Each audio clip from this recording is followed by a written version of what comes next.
উবাদা ইবনে সামিত রাদিয়াল্লাহু তাআলা আনহু থেকে বর্ণিত, তিনি বলেন রাসূল সাল্লাল্লাহু আলাইহি ওয়াসাল্লাম বলছেন, যে ব্যক্তিটি রাত্রে ঘুম থেকে জাগ্রত হলো, ঘুম থেকে উঠলো, ফাকালা, অতঃপর সে বলল, লা ইলাহা ইল্লাল্লাহু ওয়াহদাহু লা শারীকা লাহু, লাহুল মুলকু ওয়া লাহুল হামদু ওয়া হুয়া আলা কুল্লি শাইইন কাদির, আলহামদুলিল্লাহ ওয়া সুবহানাল্লাহ ওয়া লা ইলাহা ইল্লাল্লাহ, আল্লাহু আকবার, ওয়া লা হাওলা ওয়া লা কুওয়াতা ইল্লা বিল্লাহ। এই পাঁচটি কথা বলল। উপরের দোয়া পড়ার পর এই পাঁচটি কথা বলল। পাঁচটি কথা বলার পর সে বলছেন, সুম্মা ক্বালা, এবার ওই ব্যক্তিটি, আল্লাহর বান্দা বলছেন, আল্লাহুম্মা গফিরলি, হে আল্লাহ তুমি আমাকে ক্ষমা করে দাও। এরপরে বলছেন, আও দুআন, অথবা অন্যান্য অনেকগুলো কিছু চাইলো, অনেক দোয়া করলো। রাসূল সাল্লাল্লাহু আলাইহি সাল্লাম বলছেন, উস্তিজাবা লাহু, এই ব্যক্তিটির দোয়া কবুল করা হলো, আল্লাহ কবুল করে দিলেন। সময়টা কোন সময়?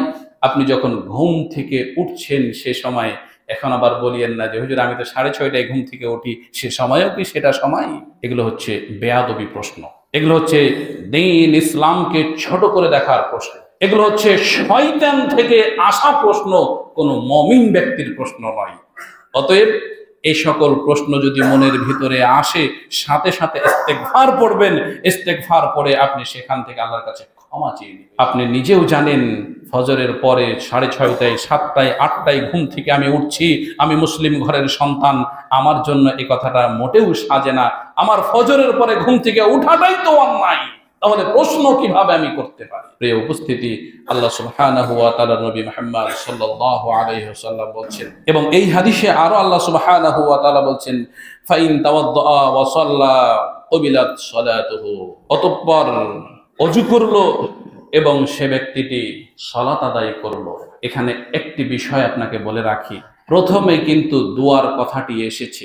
আপনি যদি সম্ভবপর না হন যে ওযু করার পর আমি এই দোয়াটি পড়ব, তারপরে এই 5টি বাক্য পড়ব, 5টি বাক্য পড়ার পর আমি আবার সালাত আদায় করব, এতটুকু সময় নেই। যখন আপনাকে বলা হয়েছে সুবহানাল্লাহ, আলহামদুলিল্লাহ, লা ইলাহা ইল্লাল্লাহ, আল্লাহু আকবার, লা হাওলা ওয়ালা কুওয়াতা ইল্লা বিল্লাহ, এই 5টি বাক্য বলতে যখন বলা হয়েছে, তার পূর্বে কিন্তু আপনাকে ওযু করার কথা বলা হয়নি। আপনি ঘুম থেকে উঠে যদি পবিত্র থাকেন, আপনি অপবিত্র হননি, ওযু নাই বিধায় আপনি অপবিত্র, বিষয়টি এমন নয়। জনবির অপবিত্রতা আলাদা, ওযু ভঙ্গ করে অপবিত্রতা আলাদা বিষয়। আপনি উঠে উঠেই আগেই থেকে প্র্যাকটিস করতে থাকুন, আপনি অভ্যাস করে ফেলুন যে আমি এই 5টি কথা বলে আল্লাহর কাছে চেয়ে এরপরে ওযু করে সালাত আদায় করব। একদিন দেখবেন যে আপনি উঠেছেন, উঠে ওযু করেছেন, ওযু করে এই 5টি কথা বলে আল্লাহ সুবহানাহু ওয়া তাআলার কাছে চাইছেন, আল্লাহ সুবহানাহু ওয়া তাআলা আপনাকে সব কিছুই দান করে। উপস্থিতি, এজন্য বলছিলাম এগুলো ছিল প্রিয় নবী মুহাম্মদুর রাসূলুল্লাহ সাল্লাল্লাহু আলাইহি ওয়াসাল্লামের ইবাদত। কিসের ইবাদত? দোয়া কবুল হওয়ার ইবাদত। স্থান, সময় যদি আমরাও আজকে সত্যিকার অর্থে পারি, তাহলে আমাদের দোয়াও কবুল হবে, আমাদের দোয়াও আল্লাহ সুবহানাহু ওয়া তাআলার আরশ আযীমে গিয়ে পৌঁছবে।